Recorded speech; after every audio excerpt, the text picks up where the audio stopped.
নমস্কার, সবাইকে আমার চ্যানেলে স্বাগত জানাই। আশা করি আপনারা সবাই ভালো আছেন, সুস্থ আছেন এবং মন দিয়ে রেয়াজ করছেন। তো আজকে কিন্তু আবার একটা দারুণ টপিকের উপর ভিডিও নিয়ে এসেছি। আপনারা ভিডিওর ফার্স্ট অংশটুকু দেখে বুঝতে পেরেছেন আমি কার সম্পর্কে বা কার দেওয়া টিপস নিয়ে আজকের এই ভিডিও করতে চলেছি। তো শ্রদ্ধেয় শিল্পী গোলাম আলী সাব, ওনার ওস্তাদ গোলাম আলী খান সাব, তো ওনার কিন্তু একটা ভিডিও আমি দেখছিলাম, ইন্টারভিউ কাইন্ড অফ, যে উনি লাইভ শো করতে উঠছে এবং তার আগে কেউ একজন তাকে বলেছিল যে আপনি কি রেওয়াজ করেন সকালে বা প্রথমের দিকে ওয়ার্ম আপ করার জন্য। তো গোলাম আলী খান সাব কিন্তু এই ভিডিও বলেছেন। তো সেই ভিডিওর কিন্তু ডিটেলস ব্রেকডাউন আমি এই ভিডিও করতে চলেছি। তো চলুন আর বেশি সময় নষ্ট না করে ভিডিও সোজা শুরু করি। তো ভিডিও শুরু করার আগে একটা ছোট্ট অনুরোধ, যারা আমার চ্যানেলটি সাবস্ক্রাইব করেনি এখনও, অবশ্যই সাবস্ক্রাইব করে পাশে থাকবেন। আর তার পাশে যে বেল বাটনটি আছে ওটা প্রেস করতে একদম ভুলবেন না, আমার সব লেটেস্ট ভিডিওসগুলো সাথে সাথে পাওয়ার জন্য। আপনারা আমাকে ফেসবুকেও ফলো করতে পারেন, আমার নাম প্রলিম হালদার, আপনারা ফেসবুকে সার্চ করলেই পেয়ে যাবেন। তো ওখানে আমাকে অবশ্যই ফলো করতে ভুলবেন না এবং ওখানে আপনারা আমাকে মেসেজ করতে পারেন। তো চলুন আর বেশি সময় নষ্ট করছি না, ভিডিওর টপিক নিয়েই আসছি। তো বিষয়টা ভিডিওর শুরুতে, আমি ভিডিওর প্রত্যেকটাই যে ইন্টারভিউ ভিডিও সব কিন্তু আপনারা আমার এই ভিডিওর ডেসক্রিপশনে পেয়ে যাবেন, যে অরিজিনাল ভিডিও বলে একটা লিঙ্ক থাকে। ওটা আপনারা অনেকেই আমার আগের ভিডিওসগুলো, যেখানে আমি শ্রদ্ধেয় অজয় চক্রবর্তী, শ্রদ্ধেয় কৌশিক চক্রবর্তী, শ্রদ্ধেয় আশা ভোসলেজি, ওনাদের সবার ভিডিওস কিন্তু আমি যে ভিডিও থেকে আপনাদের বুঝিয়েছিলাম সেই ভিডিওগুলো কিন্তু ভিডিওর ডেসক্রিপশনে আপনারা পেয়ে যাবেন। তো অনেকে আপনারা কমেন্ট করেন আমাকে যে অরিজিনাল ভিডিওটা কোথায়। তো উস্তাদ গোলাম আলীজির ওনার কথাই কিন্তু আমি আজকে এই ভিডিও শেয়ার করছি, যে উনি কীভাবে বা কোন টেকনিকে আমাদের রেওয়াজ করতে বা আমাদের প্র্যাকটিস করতে বলেছেন। তো প্রথমে যেটা আপনারা ভিডিও শুরুতে দেখছেন, যে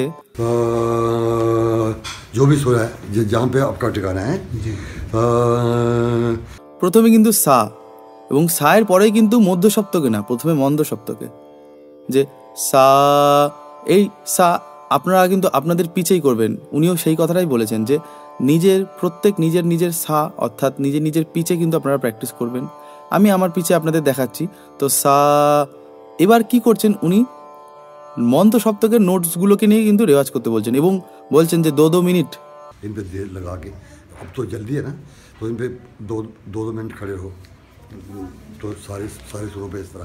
দুই মিনিট দাঁড়াতে বলছেন, যে সা নে, এই যে নে শুদ্ধ নি, এবং ওনার কিন্তু রেওয়াজের টেকনিকটা আলাদা। উনি কিন্তু ক্রোম্যাটিক রেওয়াজ দেখাচ্ছেন, যেটা আমি আগেই আমার ভিডিওয় বলেছি যে মন্দ সপ্তকে ক্রোম্যাটিক রেওয়াজ হচ্ছে সব থেকে রেওয়াজের রামবান, যেটা আমি বলি, যে সা প্রত্যেকটা নোটে 1 মিনিট 2 মিনিট যতটা পারবেন, যতবার, আমি বারবার করলে তো ভিডিও বড় হয়ে যাবে, তো একবার দুবারই দেখাই আপনাদের।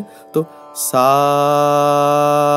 এবার কি করতে বলেছেন উনি, নিচের দিকে শুদ্ধ নি লাগাবো, নে, তো এবার তারপরে কি বলেছেন, কোমল নি লাগাতে, নে, তারপরে কি ধা, তারপরে কোমল ধা, ধা, তারপরে পা, চাইলে করিমা, মা, আরো নিচে মা, আরো নিচে গা, গা। তো ভিডিওতে কিন্তু উনি জাস্ট একটা ডেসক্রিপশন দিয়েছেন, এবার এটাই কিন্তু আমি ভেঙে আরো বোঝালাম। উনি জাস্ট বলছেন যে সা পা, সা ধা, এইভাবে জাম্প করে করে। তো এটাই কিন্তু আমি আপনাদের প্রথমে শুদ্ধনি থেকে আমি নিচের দিকে বলেছি। এই জন্য উনি বলেছেন যে শর্ট করে, যে প্রত্যেকটা নোটে দাঁড়াতে বলছেন, যে সা পা, সা ধা কোমল ধা, তারপরে সা ধা শুদ্ধ ধা, তারপরে সা কোমল নি, সা শুদ্ধ নি, সা। তো এই বিষয়টাই কিন্তু উনি বলছেন যে 2 মিনিট। এখন তো সবার খুব তাড়াহুড়ো, উনি এটাও বলেছেন, তো মিনিমাম 2-3 মিনিট অন্তত এই রেওয়াজটা করা মন্দ সপ্তকের দিকে, ঠিক আছে। তো এইবার উনি বলেছেন যে তানপুরার সাথে প্রত্যেকটা নোট লাগছে কিনা সেটাও চেক করে দেখার, চেক করনা इसको कि शराब तो नहीं हो रहा, फ्लेयर तो नहीं हो रहा, उसके साथ मिक्स हो जाए तानपुर के साथ। सा पा सा धा, যে তানপুরায় আমরা সা গেয়েই যাচ্ছি 20-25 মিনিট ধরে, কিন্তু বুঝতে পারছি না উন্নতিটা কোথায় হচ্ছে। বা আমাদের প্রবলেমটা কোথায়, আমরা না বুঝে রেওয়াজ করি। সবসময় আমাদের মনিটর করতে হবে যে সা বললাম, এর সাথে আমার নেক্সট টাইম যখন সা বলবো তখন আমার মানে খেয়াল রাখতে হবে যে আমি এরপরে কী ইমপ্রুভমেন্ট করতে পারি, যে সা নেক্সট টাইম আবার আরও কত সুরের কাছে আরও কত পারফেক্টলি আমি সা লাগাতে পারি বা অন্যান্য স্বরগুলো লাগাতে পারি। তো সেটাই উনি কিন্তু বলছেন যে বারবার চেক করতে হবে। নি সা সা ধা নি ধা পা মা বা ধা নি সা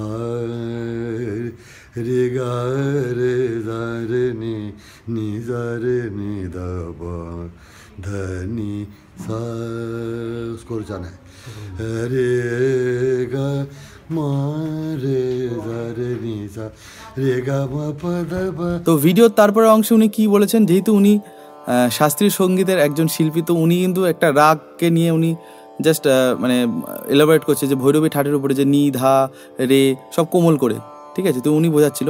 তো ওভারঅল আমিও এটা বলবো যে আপনারা যারা রাগ সঙ্গীত শিখছেন বা শাস্ত্রীয় সঙ্গীত শিখছেন, তারা কোনো রাগকে ধরে আপনারা রেওয়াজ করতে পারেন, হ্যাঁ।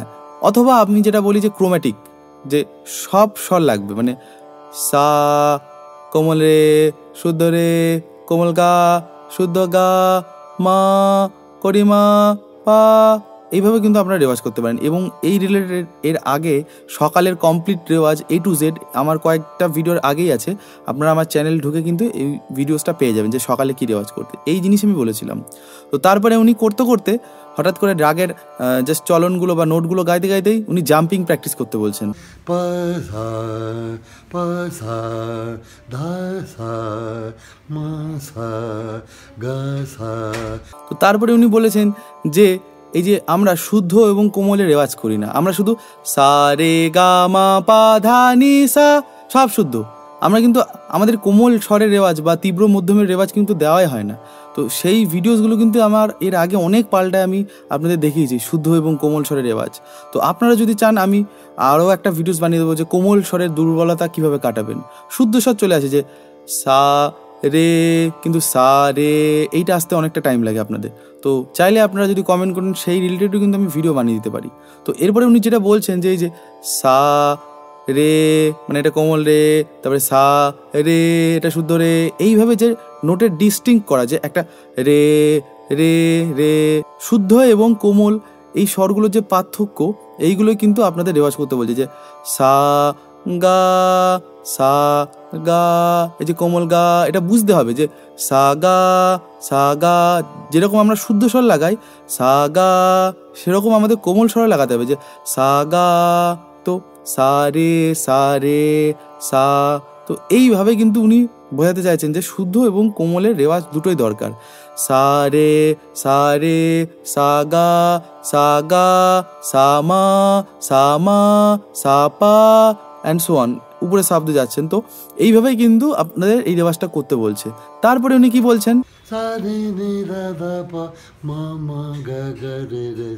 তারপরে উনি কিন্তু একটা সুন্দর রান করেছেন যে উপরের সা থেকে নিচের সায় যাচ্ছে ক্রোম্যাটিকভাবে। সা সা সা নি নি ধা ধা পা মা মা গা গা রে রে সা, এইভাবে কিন্তু উনি সুন্দর ক্রোম্যাটিকটা বুঝিয়ে দিলেন। এবং তারপরে যিনি ভিডিও করছিলেন উনি বলছে যে উপরের স্বর লাগানে के लिए বা উপরের স্বর রেওয়াজ করার জন্য কি করতে হবে। अच्छा जी, ऊपर के सुर ठीक करने के लिए तार सब तक के टीप पे जाने के लिए, हाँ उसके लिए क्या प्रैक्टिस करिए। यही प्रैक्टिस है, ऊपर जाओगे तो खड़े हो जाओ। अच्छा अच्छा तो पता चेक करो जी कि आया खराब लग रहा है। তো উনি একটাই কথা যেটা আমিও বলি, এইগুলোই করতে হবে, ঠিক আছে। এবং একটা বললেন যে খারে খারে খারে খারে খারে নোট, অর্থাৎ খাড়া স্বর, অর্থাৎ সা, এই যে টিপ করে লাগানো সা রে গা মা পা ধা নি সা সা রে গা রে সা, একদম ছুঁয়ে ছুঁয়ে একদম দাঁড়ানোর অভ্যাস। সা রে গা রে সা। তো উঁচু স্বরের রেওয়াজ কিন্তু আমি আগে আমার 4-5টা ভিডিও করায় আছেন। তো এই আজকের ভিডিও আমি আর কিছু বলছি না, কারণ ওই ভিডিওসগুলো আপনারা দেখে নেবেন, আমার চ্যানেলেই পড়ে আছে। ভিডিওস পূর্ণ হয়ে গেলেও ভিডিওর টপিক কখনো পূর্ণ হবে না, অবশ্যই আপনারা দেখে নেবেন। তো এই ছিল আজকের এই ইন্টারভিউর একটা মানে কি বলবো ব্রেকডাউন। হ্যাঁ, তো এইটা ভিডিওটা আপনারা ডেসক্রিপশনে লিঙ্ক দেওয়া থাকবে, আপনারা দেখে নেবেন কোনো অসুবিধা হলে। আর যেটা বললাম যে আলটিমেটলি আমাদের রেওয়াজ কিন্তু করতেই হবে সুন্দর গলা তৈরি করার জন্য। তো যে ধরনের আপনি গান করুন না কেন, সেটা হতে পারে রবীন্দ্রসঙ্গীত, সেটা হতে পারে নজরুল গীতি, হতে পারে আধুনিক গান, ফোক গান, কীর্তন, যে কোনো গান আপনাদের কিন্তু রেওয়াজটা করতেই হবে। তো আমার এই জন্যই প্রথমে আমি বলি যে মন দিয়ে রেওয়াজ করছেন আশা করি। তো এই ছিল আজকের ভিডিও। যারা আমার কাছে পার্সোনালি 1-on-1, আমি কিন্তু অনলাইনে ইন্ডিভিজুয়ালি ক্লাস করাই, এই নাম্বারে আপনারা কল বা হোয়াটসঅ্যাপ করে ডিটেলসটা জেনে নিতে পারেন। তো দেখা হবে অন্য কোনো ভিডিও, অন্য কোনো পর্বে। ততদিন অবধি ভালো থাকুন, সুস্থ থাকুন এবং মন দিয়ে রেওয়াজ করুন। ধন্যবাদ।